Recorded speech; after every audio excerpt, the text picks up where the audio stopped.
The wrench slipped from my oil-stained fingers when I heard my daughter scream. For 18 years, I'd been Maya Chen, the woman who fixed engines in Riverside's grittiest auto shop. The single mother who worked 12-hour days so her daughter could have ballet lessons and college dreams. But in that moment, hearing Zoe's terrified voice echo through our neighborhood, something ancient and dangerous awakened inside me. Something they would all learn to fear. Before we jump back in, tell us where you're tuning in from, and if this story touches you, make sure you're subscribed, because tomorrow I've saved something extra special for you. The fluorescent lights in Rodriguez Auto Repair buzzed with the same tired rhythm they'd maintained for the past decade. I wiped the sweat from my forehead with the back of my wrist, leaving a streak of motor oil that I'd wash off later, along with the grime that had become as much a part of my daily uniform as the faded coveralls bearing my name in cursive stitching.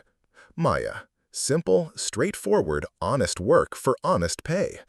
My hands moved with practiced precision around the engine block of a 2015 Honda Civic, muscle memory guiding every turn of the wrench, every adjustment of the belt tensioner. Mrs. Patterson's car had been making that telltale squealing sound that meant her serpentine belt was ready to snap, probably within the next 100 miles if she was unlucky. I'd seen too many stranded motorists over the years, usually women like her, standing helplessly beside their broken-down vehicles while predatory tow truck drivers circled like vultures. The radio in the corner played classic rock at a volume just loud enough to drown out the traffic noise from Highway 92, but not so loud that I couldn't hear approaching footsteps or the distinctive sound of my daughter's laughter when she stopped by after school. Zoe had her mother's laugh, bright and musical, though she'd inherited her grandmother's stubborn streak and her father's mathematical mind. Not that her father had stuck around long enough to contribute much else to her development. I glanced at the clock mounted above my toolbox. 3:15.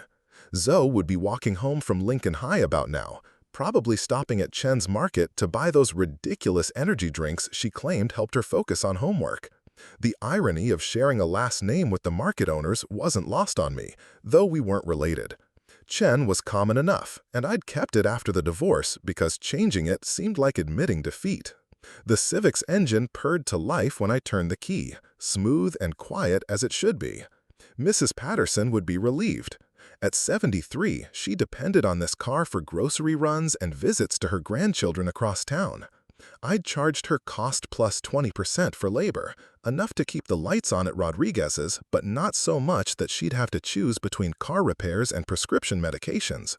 Frank Rodriguez, my boss and the shop's owner, pretended not to notice when I gave discounts to elderly customers or single mothers. He had a soft heart beneath his gruff exterior, though he'd deny it if anyone asked. The afternoon stretched ahead with 2 more vehicles scheduled and a transmission rebuild that would probably run into overtime. Overtime meant extra money, and extra money meant I could add another $100 to Zoe's college fund. She'd been accepted to 3 universities so far, with 2 more applications pending. Her guidance counselor said she had real potential for academic scholarships, especially with her grades in advanced mathematics and science. I'd never made it past high school myself. 17 and pregnant had narrowed my options considerably, but I'd never regretted the choice to keep Zoe. She was worth every sacrifice, every aching muscle, every day that started before dawn and ended after midnight. Watching her grow into the brilliant, confident young woman she'd become was payment enough for all the dreams I'd shelved along the way. The shop's bell chimed as Frank emerged from his office, a stack of invoices clutched in his weathered hands. He'd been running this place for 30 years, back when the neighborhood was different, back when auto repair was still considered exclusively men's work. Hiring me had been controversial among some of his longtime customers, but I'd proven myself quickly. Cars didn't care about the gender of the person fixing them, and neither did most sensible people. Maya, you got time to look at the Morrison account?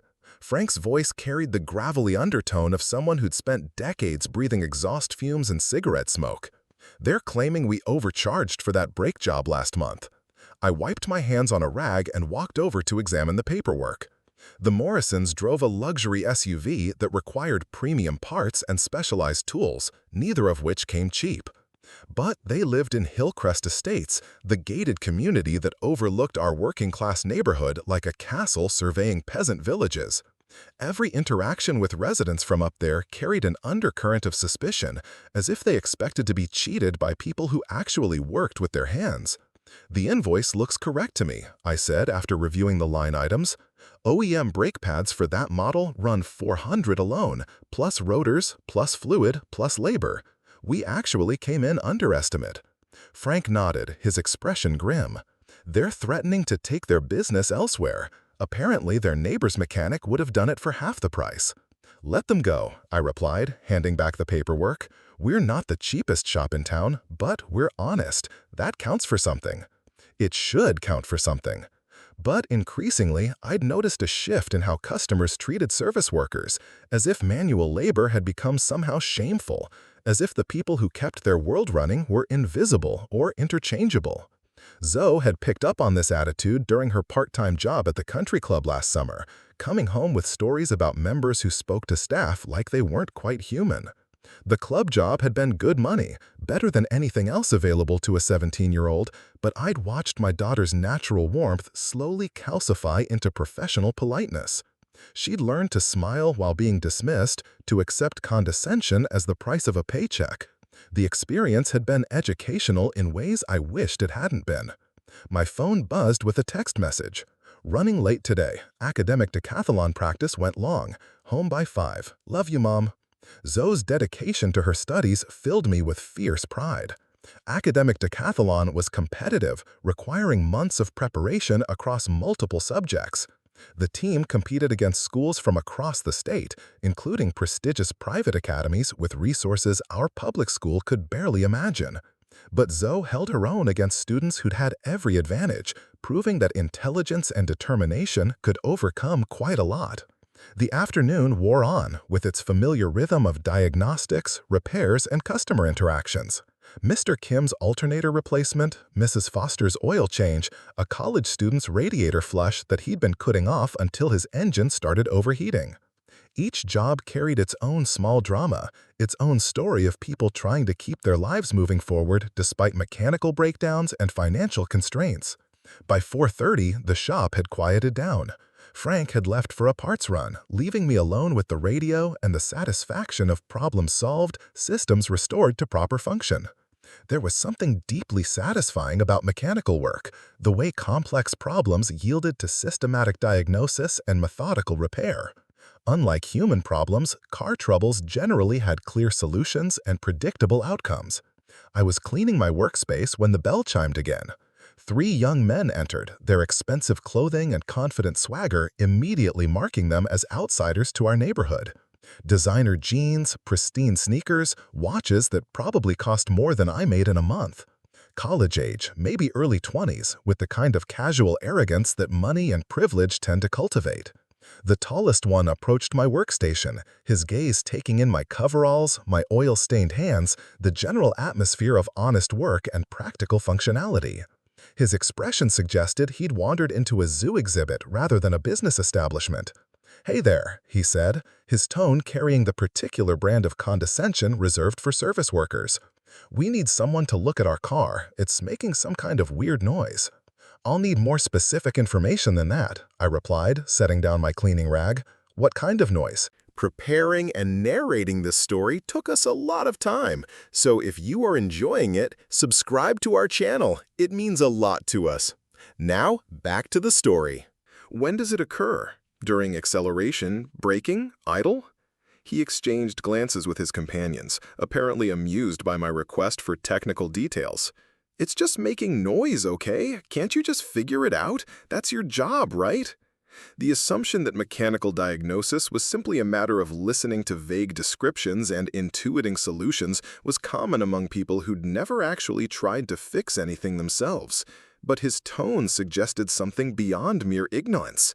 There was deliberate dismissiveness in his voice, a kind of performance for his friend's benefit. "I can certainly look at your vehicle," I said carefully. "Where is it parked?" "Out front. It's the black BMW. And look, we're kind of in a hurry, so if you could just tell us what's wrong and how much it'll cost, that would be great." The BMW sat at the curb, its pristine paint job and custom wheels immediately identifying it as someone's pride and joy. I popped the hood and began my preliminary inspection, checking fluid levels, examining belts and hoses, listening to the engine's idle rhythm. Everything appeared normal, well-maintained, and properly serviced. The three young men clustered around me while I worked, their conversation carrying undertones of impatience and entitlement. One of them kept checking his phone, muttering about being late for some party. Another complained about having to visit this side of town, as if our neighborhood posed some kind of threat to his well-being. "I don't hear any unusual sounds," I told them after completing my inspection. "The engine sounds normal to me. Can you describe when you notice this noise?" "When we're driving, obviously," the tall one replied with exaggerated patience.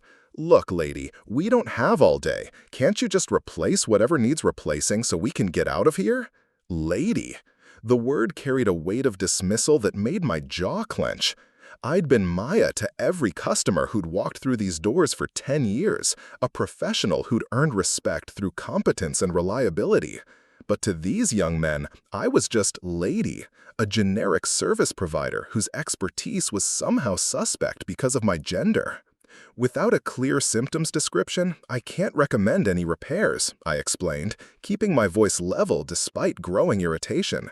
"Your car appears to be functioning normally.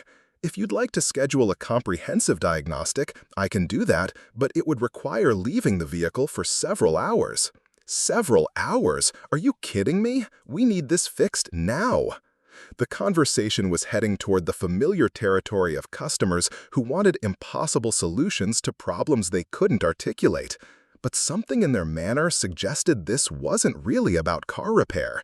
This felt like a performance, a deliberate exercise in superiority over someone they'd already decided was beneath their notice. "I'm sorry, but without being able to replicate the problem, there's nothing I can do right now.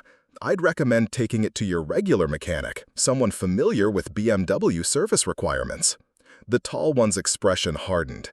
"You know what? This is exactly what I expected from a place like this. Some chick pretending to know about cars when she obviously doesn't have a clue."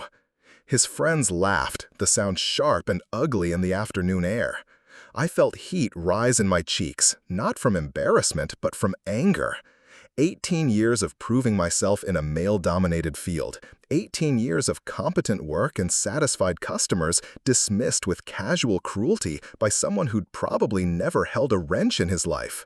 "I think it's time for you to leave," I said, my voice carrying a warning they seemed too arrogant to recognize. "Oh, we're leaving all right," he replied, pulling out his phone, "but not before I let everyone know about the service here. 1-star reviews, social media posts, the works. Maybe that'll teach you people to show some respect to paying customers." Paying customers, as if they'd paid for anything except the privilege of insulting me. I watched them climb back into their BMW, their laughter echoing through the shop as they drove away.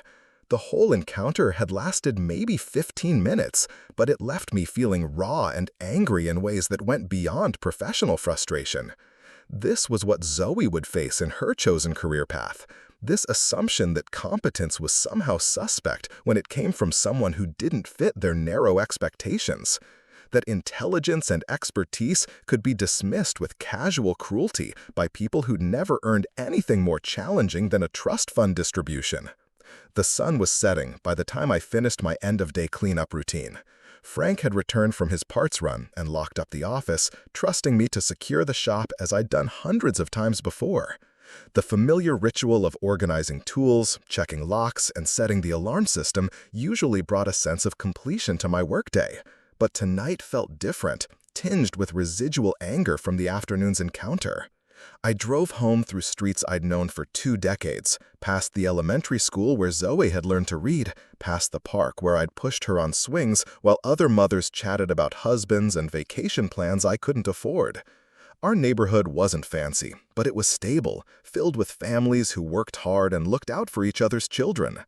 Our house sat at the end of Maple Street, a modest 2-bedroom ranch that I'd bought with a combination of savings, determination, and a mortgage that had seemed enormous at the time. The paint was fading, and the roof would need replacement within a few years, but it was ours. No landlord could raise the rent or decide we weren't welcome. Zoe had grown up in this house, measured her height against the kitchen door frame, done homework at the dining room table I'd bought secondhand and refinished myself. Her Honda was already in the driveway, the same practical model I'd helped her choose for her 16th birthday. Nothing flashy, but reliable transportation that would last through college and beyond. She'd named it Silver after its paint color and decorated the dashboard with small tokens from academic achievements and school activities. I found her in the kitchen, textbooks spread across the table while she worked on calculus homework. Her dark hair fell across her face as she concentrated, pencil moving across paper with the confident strokes of someone who understood mathematical principles on an intuitive level. She'd inherited her father's aptitude for numbers, though she'd developed a work ethic that was entirely her own. "Hey, Mom," she said without looking up from her calculations. "How was your day?" "The usual," I replied, not wanting to burden her with condescending customers and casual disrespect. "How was practice?" "Really good. Coach thinks we have a shot at regionals this year." She finally looked up, her face bright with enthusiasm. "The competition's going to be tough, but our science scores are consistently high, and my math section is actually pulling up the team average." Pride swelled in my chest, as it did every time Zoe shared her academic successes. She'd worked so hard for these opportunities, staying up late to study, sacrificing social activities to maintain her grades, pushing herself to excel in ways that would open doors I'd never been able to walk through. "That's wonderful, sweetheart. When are regionals?" 3 weeks from Saturday. It's at the convention center downtown, so you could actually come watch if you want." She paused, suddenly uncertain. "I mean, if you're not too busy with work stuff." I wouldn't miss it for the world. Her smile could have powered our entire neighborhood. Sometimes I wondered if she truly understood how proud I was of her accomplishments, how every success felt like validation of all the choices I'd made, all the sacrifices that had seemed worthwhile when measured against her potential. We spent dinner discussing her college applications, scholarship deadlines, and the practical considerations that would shape her next 4 years. State University offered the most financial aid, but the engineering program at Tech was more prestigious. Community college for the first 2 years would save money, but might limit her networking opportunities. Every decision carried weight. Every choice would ripple forward through the rest of her life. After she'd gone upstairs to finish homework, I sat at the kitchen table with my laptop and a cup of coffee, reviewing our household budget with the precision I applied to engine diagnostics. Mortgage, utilities, groceries, car insurance, cell phone bills, the endless parade of necessary expenses that consumed every paycheck. At the bottom of my spreadsheet, in green text that represented hope rather than current reality, was Zoe's college fund. 18 years of putting aside whatever I could manage, sometimes only $20 or $30 a month during lean periods, sometimes $100 when I'd picked up overtime or side jobs. The balance had grown slowly but steadily. Compound interest and discipline gradually building something substantial enough to make a difference. Not enough to cover everything, but enough to give Zoe options. The house settled around me with familiar creaks and sighs, old wood expanding and contracting with temperature changes. This had been our sanctuary, our refuge from a world that often seemed designed to keep people like us in our assigned places. But tomorrow, Zoe would walk into that world with confidence and intelligence and dreams that stretched far beyond the boundaries of our neighborhood. I thought about the young men in the BMW. Their casual assumption that competence was somehow suspicious when it came from someone who didn't match their expectations. Zoe would face similar assumptions in her career, similar challenges to her credibility and expertise. But she'd be better prepared than I'd been, armed with education and credentials that demanded respect. The night deepened around our house while I finished my paperwork and prepared for tomorrow's schedule. Mrs. Kim's transmission service, the college student's brake inspection, a fleet vehicle that needed emission testing. Honest work, necessary work, the kind of labor that kept everything else functioning smoothly. But as I climbed the stairs toward my bedroom, I couldn't shake the feeling that something was shifting. that the careful balance I'd maintained for so many years was becoming unstable in ways I couldn't yet understand. Change was coming, whether I was ready for it or not, and some changes arrived with the force of natural disasters, reshaping everything in their path. Tomorrow would bring new challenges, new customers, new opportunities to prove myself worthy of respect in a world that seemed increasingly convinced that respect was something you bought rather than earned. But tonight, I could hear Zoe's voice through her closed bedroom door as she talked on the phone with a friend about weekend plans. That voice, bright with possibility and unmarked by the cynicism that comes from too many disappointments, was worth every sacrifice I'd made and every challenge yet to come. She was my greatest achievement, my living proof that love and determination could overcome quite a lot. I just hoped it would be enough for whatever lay ahead. The screaming started at exactly 4:27 on a Tuesday afternoon. I knew the precise time because I'd been watching the clock, waiting for Zoe to text that she'd arrived safely at her study group session. Academic decathlon regionals were only 2 weeks away, and the team had been meeting daily to prepare for the intense competition ahead. I was replacing the timing belt on a Toyota Camry when my phone rang. Unknown number, which usually meant telemarketing or wrong connections, but something made me answer anyway. Perhaps it was the same instinct that had guided me through 18 years of single motherhood. The ability to sense when something wasn't quite right in my carefully ordered world. Maya Chen? The voice was unfamiliar, professionally neutral in the way that emergency personnel are trained to sound when delivering difficult news. Yes, this is Maya. This is Officer Patricia Williams with Riverside Police. I need to speak with you about your daughter, Zoe Chen.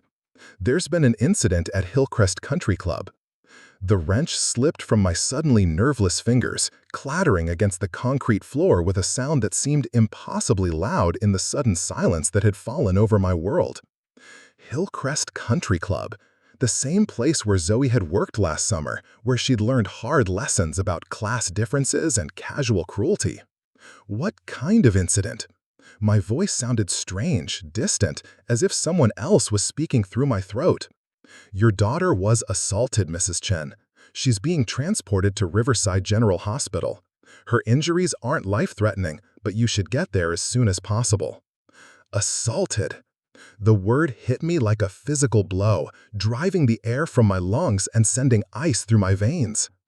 18 years of protection, of careful vigilance, of teaching her to be strong and smart and careful, and someone had still managed to hurt my daughter. I don't remember the drive to the hospital. One moment I was standing in Rodriguez Auto Repair with oil under my fingernails and grease stains on my coveralls, and the next I was running through the emergency room doors, still wearing my work clothes, my hair escaping from its ponytail, my heart hammering against my ribs like a caged bird. The triage nurse directed me to room 7, where I found Zoe sitting on an examination table, her school clothes torn and dirty, her face marked with bruises that made my stomach clench with murderous rage. Her left wrist was wrapped in a temporary brace, and there was a butterfly bandage over a cut on her forehead. But it was her eyes that broke my heart.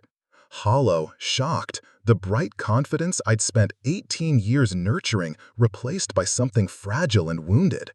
"Mom," she whispered when she saw me, and I was across the room in an instant, gathering her into my arms with the desperate intensity of someone who'd nearly lost everything that mattered.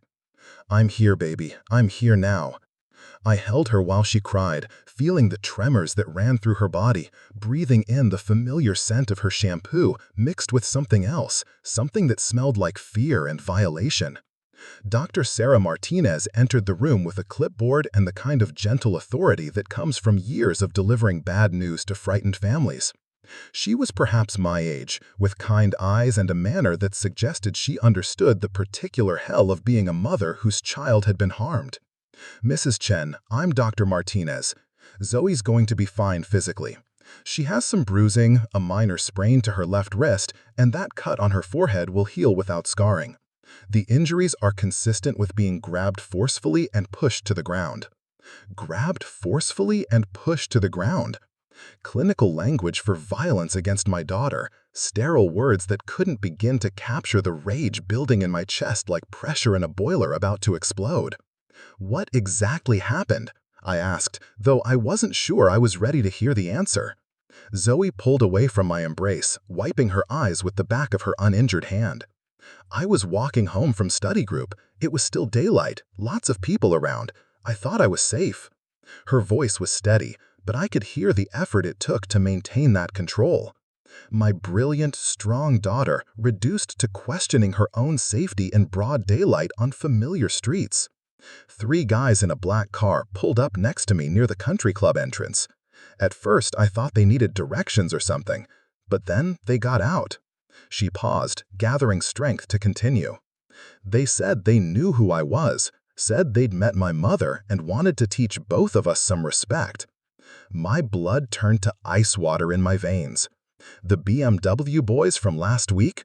The ones who'd tried to humiliate me in front of my own workplace. They'd come after my daughter because I'd had the audacity to stand up to their casual cruelty.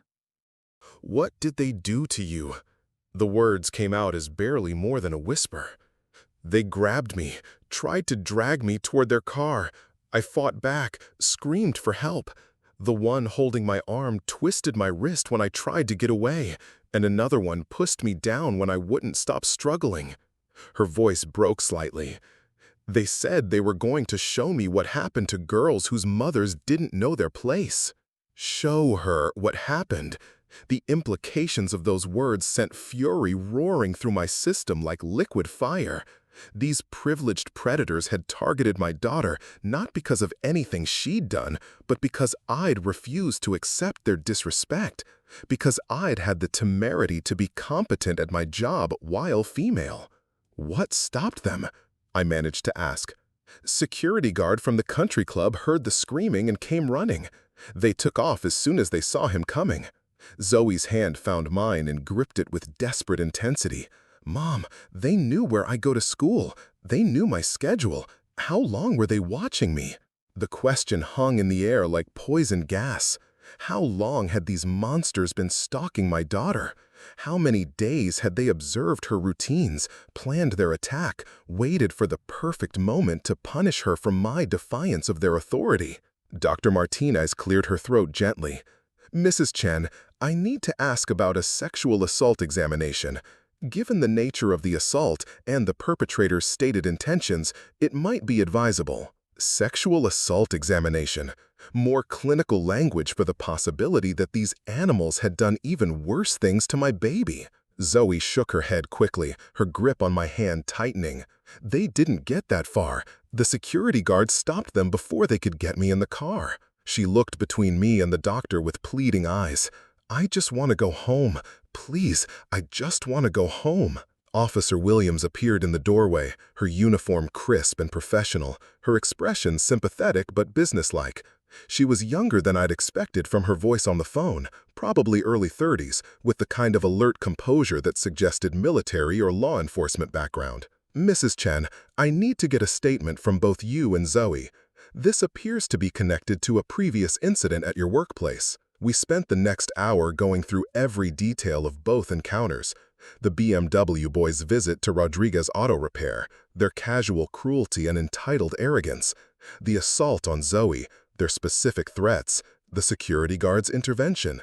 Officer Williams took careful notes, asked follow-up questions, recorded everything with professional thoroughness. "Do you have security cameras at your shop?" she asked. "Yes, Frank installed them last year after we had some break-ins. We'll need that footage. Also, the country club has cameras covering their parking area and entrance. Between the 2 locations, we should be able to get clear images of the perpetrators and their vehicle. Clear images of the monsters who'd hurt my daughter. Evidence that would put them in prison where they belonged. But evidence was just the beginning of what I wanted from these creatures who dared to touch what was mine. We were finally released from the hospital near midnight. Zoe fell asleep in the passenger seat during the short drive home, exhaustion finally overcoming the adrenaline that had sustained her through hours of medical examinations and police interviews. I carried her into the house, settling her in my own bedroom where I could keep watch over her throughout the night. Sleep was impossible. I sat in the chair beside my bed, watching the steady rise and fall of Zoe's breathing, listening to every small sound from the street outside, my phone within easy reach in case Officer Williams called with updates. My mind raced through possibilities, through plans, through the kind of cold calculations that had nothing to do with engine repair and everything to do with protecting what mattered most. The BMW boys thought they could terrorize my daughter because they saw us as powerless.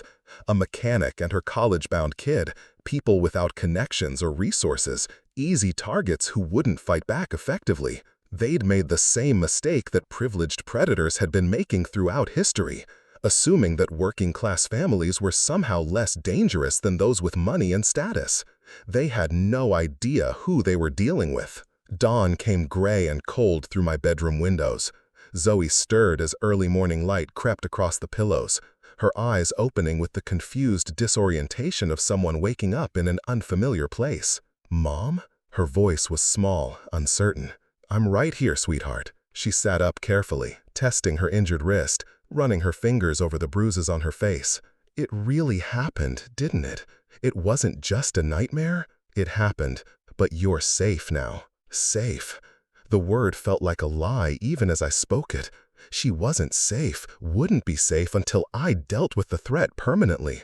But that was my problem to solve, not hers. I called in sick to work for the first time in 3 years, earning concerned questions from Frank that I deflected with vague mentions of family emergency. Zoe's high school was more understanding when I explained that she'd need several days to recover from her injuries. The academic decathlon coach expressed sympathy and assured me that the team would accommodate her absence from practice. By 10 o'clock that morning, I was sitting in Officer Williams' cubicle at the Riverside police station, reviewing surveillance footage from both my workplace and the country club. The images were clear enough to identify faces, license plates, even clothing details. The 3 young men who'd assaulted my daughter were captured in high definition, their entitled smirks and casual violence preserved forever in digital format. "We've identified the vehicle owner," Officer Williams informed me, sliding a printout across her desk. "Registered to one Marcus Ashford, age 22, resident of Hillcrest Estates. The other 2 are his younger brother Devin, age 19, and their friend Tyler Walsh, also 19. All 3 attend Riverside University." Riverside University? The same school where Zoe had applied for their prestigious engineering program. The same institution that had been courting her with scholarship offers and campus visit invitations. These animals went to school where my daughter dreamed of studying. "What happens now?" I asked. "We've issued arrest warrants for all 3 suspects. Charges include assault, attempted kidnapping, and conspiracy. Given their resources and family connections, they'll probably make bail quickly, but they'll have conditions preventing contact with you or Zoe." Bail? Conditions? Legal proceedings that would drag on for months or years while my daughter lived in fear and these creatures remained free to plan their next attack. The justice system had its place, but it wasn't designed to handle the kind of predators who viewed other people as property to be disciplined. What about their families, their university enrollment? Officer Williams' expression became carefully neutral. "The Ashford family has considerable influence in this community, Mrs. Chen. Marcus and Devin's father is a major donor to the university and several local charities. Their lawyer is already claiming this was a misunderstanding, that the boys were just trying to help a girl who appeared to be in distress." A misunderstanding? Trying to help? The same entitled arrogance that had brought them to my shop, now weaponized through expensive legal representation and family connections. They would twist the narrative, make themselves the victims of vindictive prosecution by people who didn't understand their benevolent intentions. I thanked Officer Williams and drove home through streets that looked different now, more threatening, full of potential dangers I'd never adequately considered. The careful life I'd built for Zoe and myself was crumbling, undone by privileged predators who viewed our existence as an affront to their natural order. Zoe was sitting at the kitchen table when I returned, her laptop open, working on college application essays with the determined focus that had always marked her approach to academic challenges. The bruises on her face looked worse in natural light, purple and yellow stains that would fade eventually but never be forgotten. "How did it go at the police station?" she asked, without looking up from her screen. They identified the suspects. Arrest warrants have been issued. But they haven't been arrested yet. It wasn't a question. Zoe had inherited my ability to read between lines, to understand the practical realities that official statements tried to obscure. Not yet, but they will be. She saved her work and closed the laptop, finally meeting my eyes. Mom, I need to know something, and I need you to be completely honest with me. The tone of her voice, serious beyond her years, made my chest tighten with apprehension. What is it, sweetheart? Are we safe here? In this house? In this neighborhood? With these people still out there? The question I'd been dreading, the one that required an answer I wasn't sure I could give. Safe was relative, conditional, dependent on factors beyond my direct control. But there were other kinds of safety, other ways to protect what mattered most. They won't hurt you again, I said, finally. I promise you that. How can you promise that? You can't be with me every minute of every day. You can't watch over me at school, at study group, walking to my car.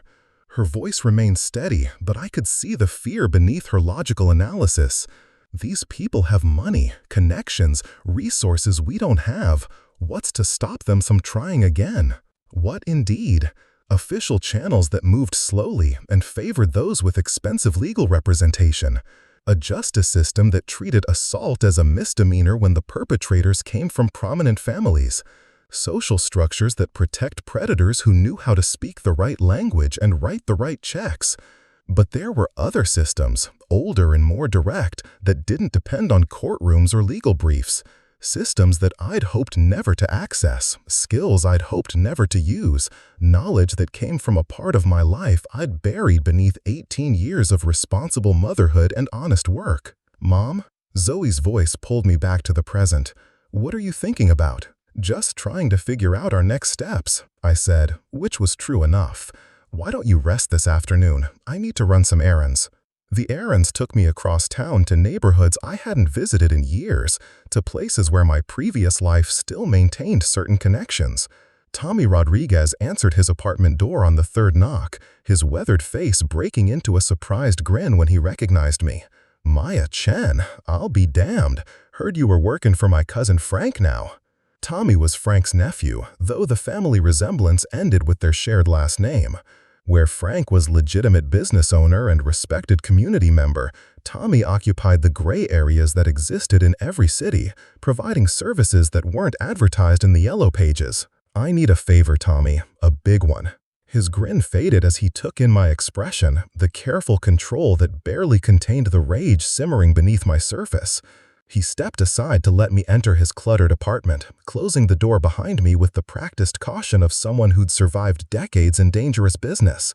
What kind of favor? Information gathering, background research, the kind that doesn't leave digital footprints. Tommy poured coffee from a pot that looked like it hadn't been cleaned in months, offering me a chipped mug that I declined with a polite gesture. He settled into a recliner that had seen better days, studying my face with the analytical attention of a professional who'd learned to read people's intentions. This about your girl? Word travels fast in neighborhoods like ours. Heard some rich kids roughed her up. Rich kids, as if youth and wealth somehow mitigated attempted kidnapping and assault. But Tommy's network was extensive, reaching into corners of the community that official channels couldn't access. What else did you hear? Ashford family boys, backed by daddy's money and connections. Old man Richard owns half the commercial real estate downtown, sits on the hospital board, university foundation, city planning commission. Tommy sipped his coffee, his expression thoughtful. Word is they've been covering up their son's problems for years.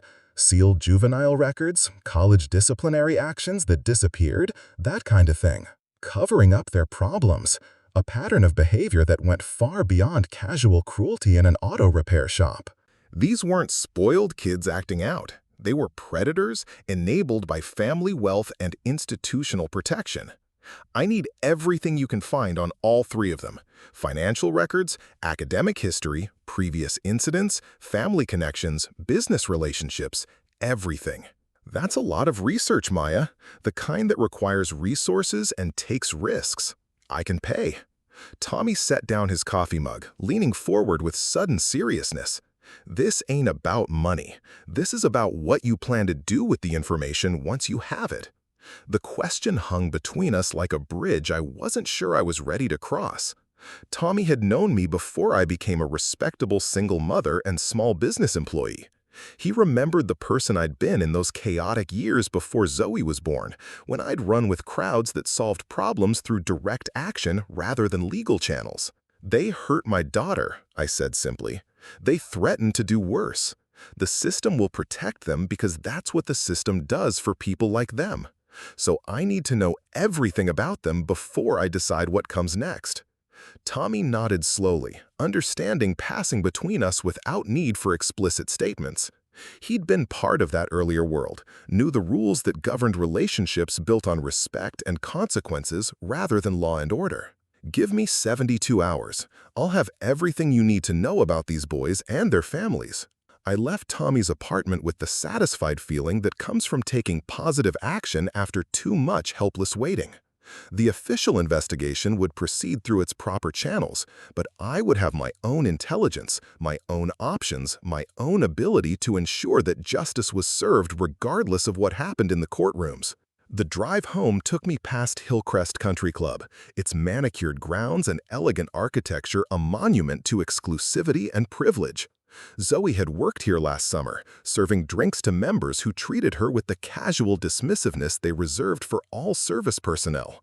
She'd learned hard lessons about class and power during those months, lessons that I'd hoped would prepare her for the larger world. I'd never imagined that preparation would include defending herself against sexual predators who viewed her as property to be disciplined. The house felt different when I returned, charged with potential energy, like the moment before a thunderstorm. Zoe looked up from her homework as I entered, her bruised face brightening with a smile that made my heart clench with protective fury. "How are your errands?" "Productive. How are you feeling?" "Sore, but better. I've been thinking about what you said earlier, about them not hurting me again." She closed her textbook, giving me her full attention. "I believe you, Mom. I don't know how you're going to manage it, but I believe you." The trust in her voice, absolute and unquestioning, reminded me why I'd spent 18 years building a life worth protecting. Zoe deserved better than a world where predators could attack her without consequences. She deserved better than a system that protected wealth over innocence, privilege over justice. "They won't hurt you again," I repeated, and this time the promise carried the weight of absolute certainty. "I guarantee it." That night, after Zoe had gone to bed, I sat at my kitchen table with a cup of coffee and a legal pad, beginning to plan for possibilities that official channels couldn't address. The Ashford boys had made their choice when they decided to target my daughter. Now I would make mine. The wrench might have slipped from my fingers when I first heard about the assault, but my grip was steady now, ready for whatever work lay ahead. Some repairs required delicate precision, careful attention to manufacturer specifications and safety protocols. Others required more direct methods, the kind that left no doubt about permanent solutions. They thought I was just a mechanic, a woman who worked with her hands for modest pay in a neighborhood they considered beneath their notice. They had no idea that some mechanics understand more than engines, that some repairs went far beyond what could be fixed in a shop. But they were about to learn. Tommy's envelope arrived at my shop exactly 72 hours after our conversation, delivered by a courier who disappeared before I could even acknowledge receipt. The manila folder contained 3 complete dossiers that painted a picture of systemic predation protected by family wealth and institutional corruption. Marcus Ashford, 22, had been expelled from 2 private high schools for sexual misconduct before his father's donations secured his admission to Riverside University. 3 separate assault charges had been quietly settled out of court, the victims' families receiving substantial payments in exchange for their silence and sealed records. His academic performance was mediocre despite expensive tutoring, but his social connections had already secured him a position at his father's real estate empire upon graduation. Devin Ashford, 19, followed his brother's pattern with disturbing precision. 2 incidents at summer camps, 1 restraining order filed by a family friend that was mysteriously withdrawn after a private meeting with Richard Ashford. His high school disciplinary file had been scrubbed clean, but Tommy's sources had uncovered witness statements describing a pattern of aggressive behavior toward female classmates. Tyler Walsh, also 19, was the son of Judge Patricia Walsh, whose courtroom had coincidentally handled several cases involving the Ashford family. His own record showed increasing violence, from vandalism and public intoxication to an assault charge that had been reduced to community service after his mother's judicial intervention. 3 predators, enabled by family wealth and protected by a network of corruption that reached into law enforcement, education, and the judicial system itself. The attack on Zoe wasn't an isolated incident, but part of a larger pattern of violence that had been systematically concealed and excused. But Tommy had provided more than just criminal history. Financial records showed business relationships, personal habits, daily routines. Marcus drove his BMW to the same coffee shop every morning at 8:15.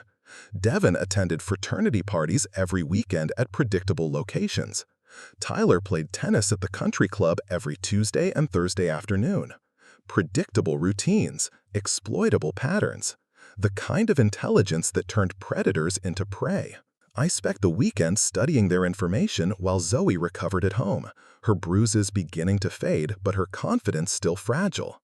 She'd started checking locks obsessively, looking over her shoulder when walking between rooms, the hypervigilance that comes from understanding that safety is an illusion and violence can erupt without warning. Monday morning brought news that the 3 suspects had been arrested and released on bail within 4 hours, their families' lawyers already spinning narratives of misunderstood youth and vindictive prosecution. The local newspaper ran a brief item buried on page 6, describing the incident as an alleged altercation between university students and a local resident. An alleged altercation. Zoe's injuries reduced to casual disagreement, her terror dismissed as overreaction. The system was performing exactly as designed, protecting those with resources while treating working families as acceptable collateral damage. Officer Williams called Tuesday afternoon with an update that confirmed my worst expectations. The district attorney was considering reducing the charges to simple assault, citing questions about witness reliability and the perpetrator's lack of criminal history. Criminal history that had been carefully scrubbed and sealed, of course, but officially non-existent. I'm sorry, Mrs. Chen. I know this isn't what you wanted to hear, but wealthy defendants often receive preferential treatment. Their lawyers are already claiming your daughter provoked the confrontation by being disrespectful to their clients. Disrespectful? Zoe's crime had been existing while her mother refused to accept humiliation from entitled predators. In their world, that was provocation enough to justify attempted kidnapping and sexual assault. What happens if they accept a plea deal? Probably community service, anger management classes, maybe probation. No jail time, no permanent record. No consequences for targeting my daughter. No deterrent to prevent them from escalating their violence against the next victim who crossed their path.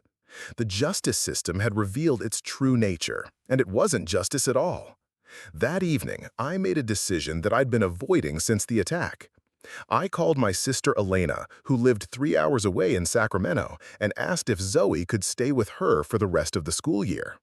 Academic decathlon regionals would have to proceed without her. College applications could be completed remotely, and the physical distance would provide protection that I couldn't guarantee in Riverside.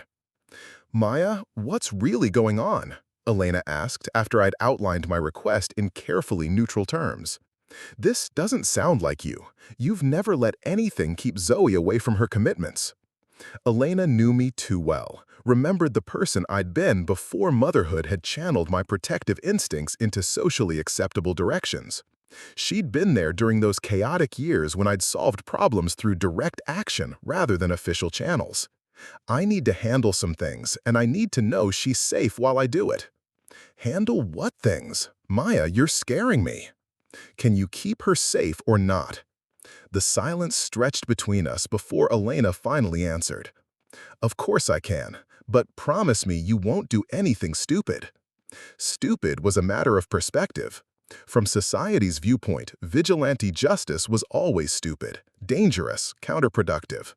From a mother's perspective, allowing predators to escape consequences while they planned their next attack was the truly stupid choice. I promise, I'll be careful. It wasn't the promise she'd requested, but it was all I could give her.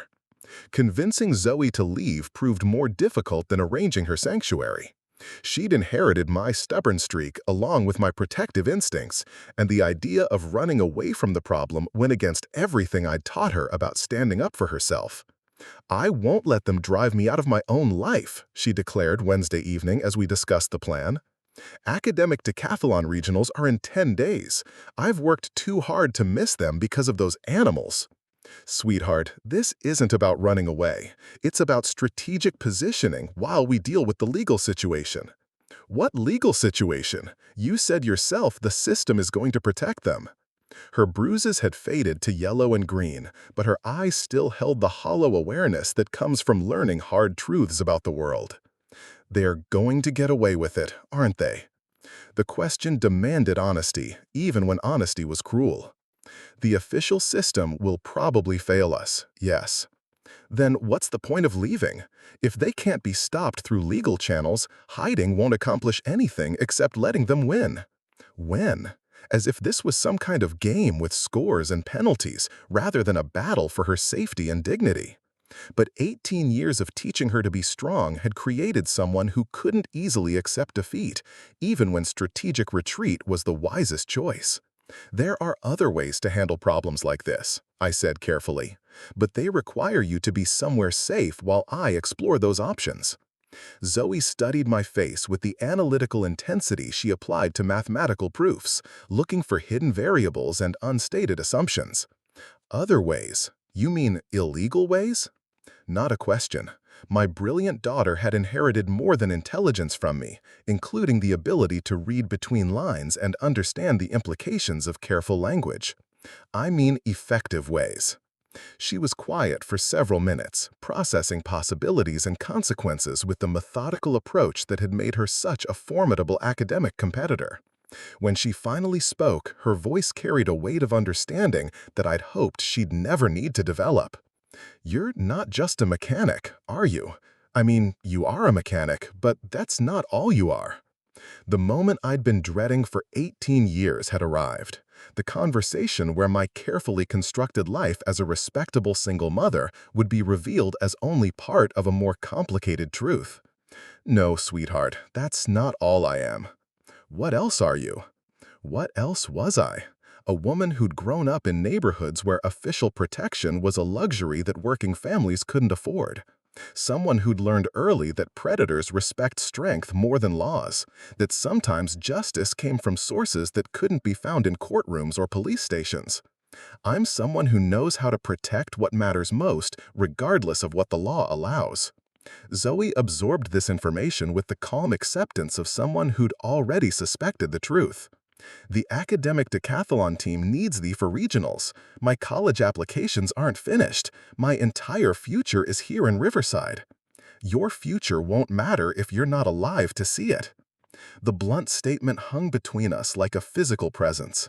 I'd spent 18 years sheltering her from the darker realities of human nature, creating a safe space where intelligence and hard work could flourish without interference from predators and sociopaths. But that shelter had been breached, and now she needed to understand the stakes involved in our survival. "They really would try again, wouldn't they?" she asked quietly. "Even after being arrested, even knowing they're being watched?" "People like them don't see consequences the way we do. They see temporary inconveniences that Daddy's money will eventually solve." I reached across the table to take her uninjured hand. "They targeted you because they wanted to punish me for not accepting their authority. That motivation hasn't changed." Zoe was quiet for a long time, staring at our joined hands while she processed the implications of our situation. When she looked up, her expression held the kind of resolute determination that had carried her through years of academic challenges. "How long would I need to stay with Aunt Elena?" "I don't know yet. Maybe a few weeks, maybe longer. And while I'm gone, you'll make sure they can't hurt anyone else." Make sure they can't hurt anyone else. Such clean, simple language for what would actually be required to neutralize 3 predators protected by wealth and institutional corruption. "Yes, I'll make sure of that." She squeezed my hand tightly, her grip strong despite the lingering soreness in her wrist. Then I'll go, but I want to know everything when it's over. No more secrets, no more protection from ugly truths. If I'm old enough to be their target, I'm old enough to understand who my mother really is. The arrangement took 2 days to finalize. Elena agreed to enroll Zoe in Sacramento's public school system temporarily, allowing her to maintain her academic schedule while staying safely out of reach. The academic decathlon coach was disappointed but understanding when I explained that family circumstances required her immediate relocation. Friday morning, I loaded Zoe's belongings into my Honda and began the drive to Sacramento. The conversation during those 3 hours was different from any we'd shared before, marked by a new honesty about the world's dangers and the measures required to survive them. "When did you learn how to handle problems like this?" Zoe asked as we passed through the Central Valley, farmland stretching endlessly on both sides of the highway. "Before you were born. I was younger then, more reckless, running with crowds that solved problems through direct action rather than legal channels." "Is that why you and my father never stayed together? Because of the kind of person you were?" "My father. We'd never had detailed conversations about Marcus Sr., the charming graduate student who disappeared when pregnancy interfered with his academic ambitions. Zoe had accepted my careful explanations about incompatible life goals and mutual decisions to part ways, but she was old enough now to understand more complex truths. Your father left because he was a coward who couldn't handle responsibility. The kind of person I was then might have handled his abandonment differently, but becoming your mother taught me to channel my protective instincts in more constructive directions." "More constructive, until now." "Until now," I agreed. We spent Saturday afternoon walking through Sacramento's downtown district, visiting the school where she'd complete her senior year, familiarizing ourselves with Elena's neighborhood and the resources available for her continued development. The normalcy of the experience, shopping for school supplies and discussing class schedules, felt surreal given the circumstances that had necessitated our relocation. Sunday morning brought the hardest goodbye of my life. 18 years of shared breakfasts and bedtime stories, homework help and proud moments at school events, all compressed into a final embrace outside Elena's house. "Be careful, Mom," Zoe whispered against my shoulder. "I need you to come back to me." "I will, I promise." Another promise I'd have to keep through methods that polite society wouldn't approve.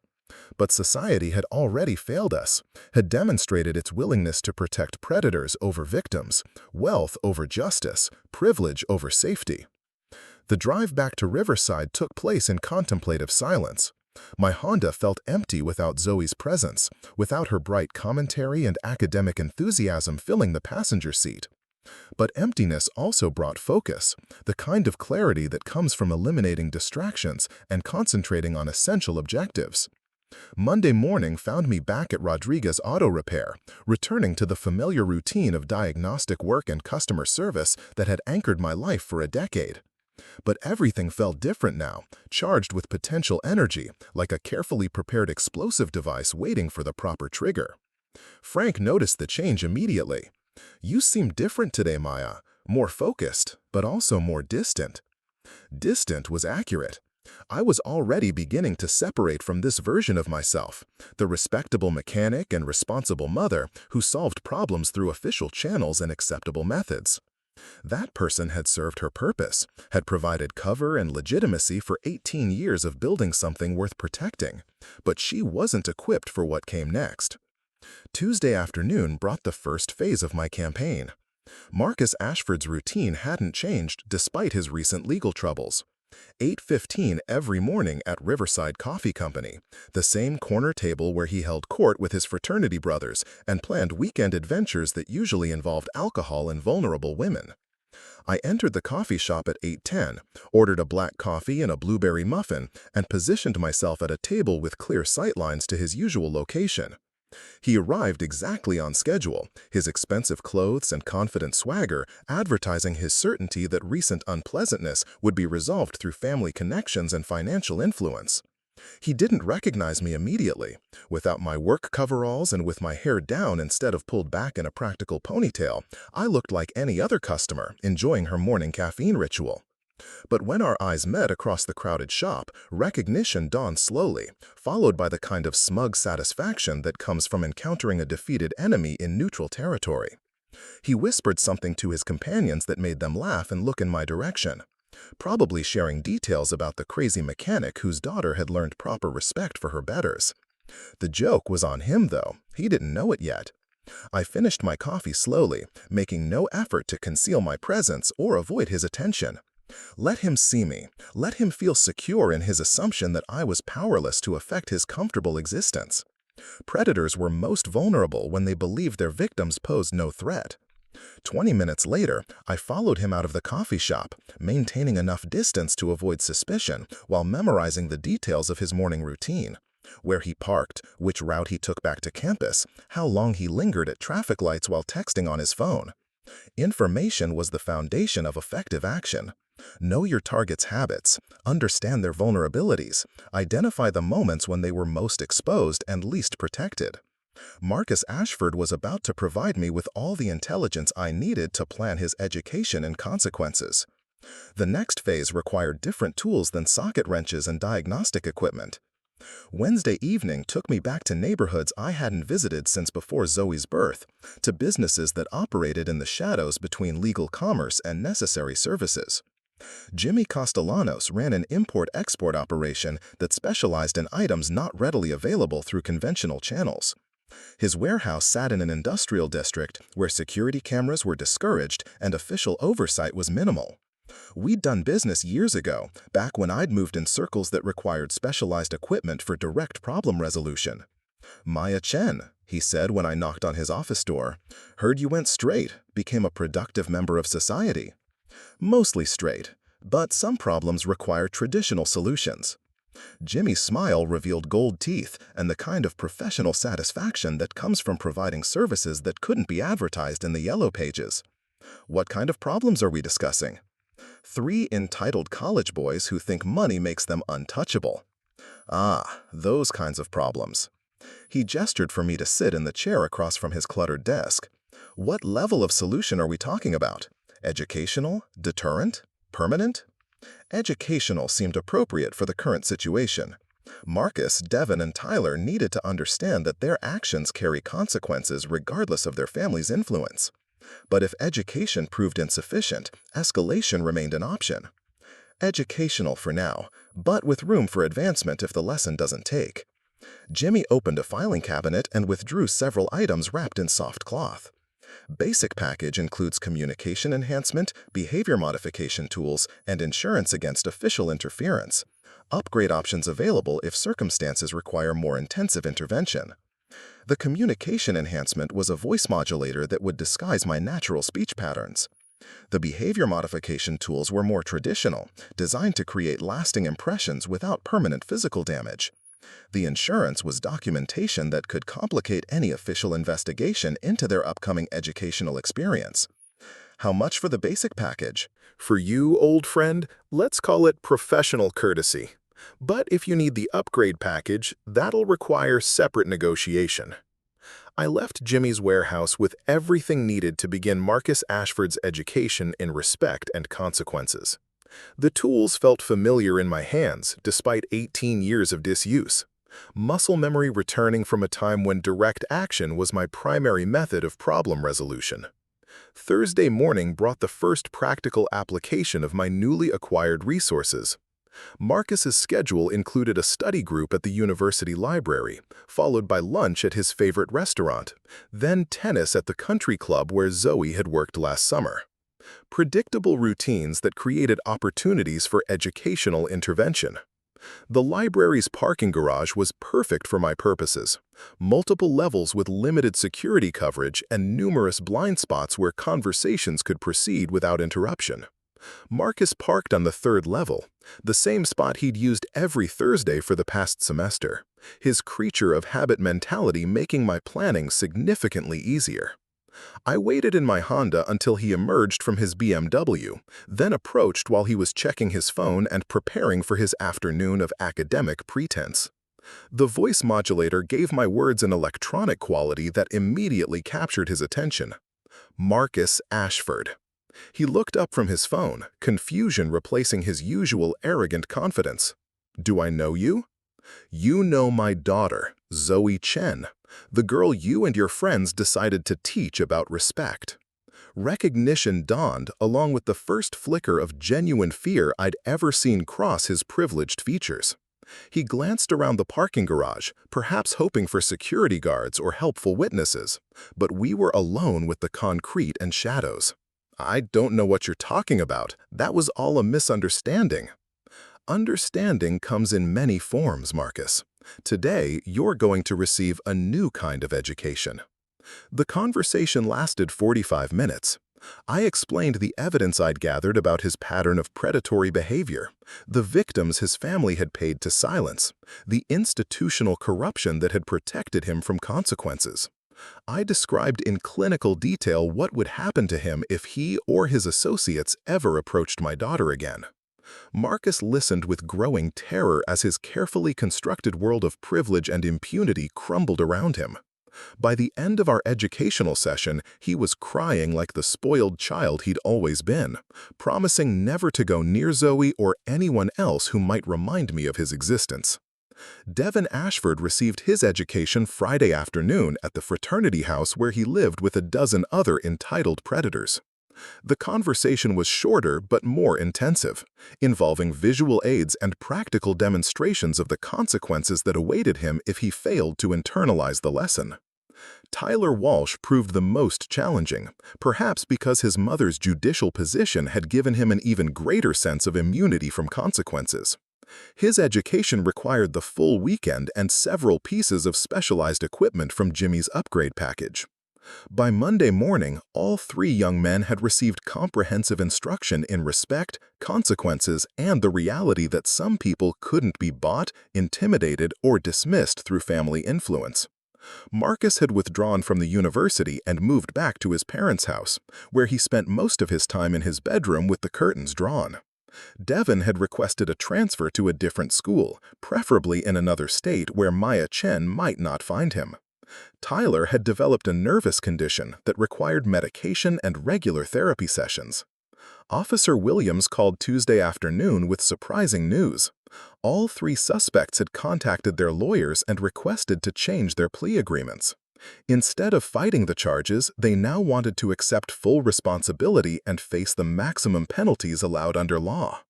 "I've never seen anything like it," she confided. "Yesterday, they were preparing to fight every charge with expensive legal teams. Today, they're begging for prison sentences and offering to pay restitution to your daughter." "People sometimes develop conscience unexpectedly," I observed. "Maybe, but between you and me, they all look like they've seen ghosts." Marcus Ashford actually asked if we could arrange protective custody for him. Says he doesn't feel safe on the outside. Protective custody. The irony was perfect. The predator seeking protection from the very people he'd tried to victimize. But that was often how education worked, creating new awareness of vulnerability and mortality that changed behavior patterns permanently.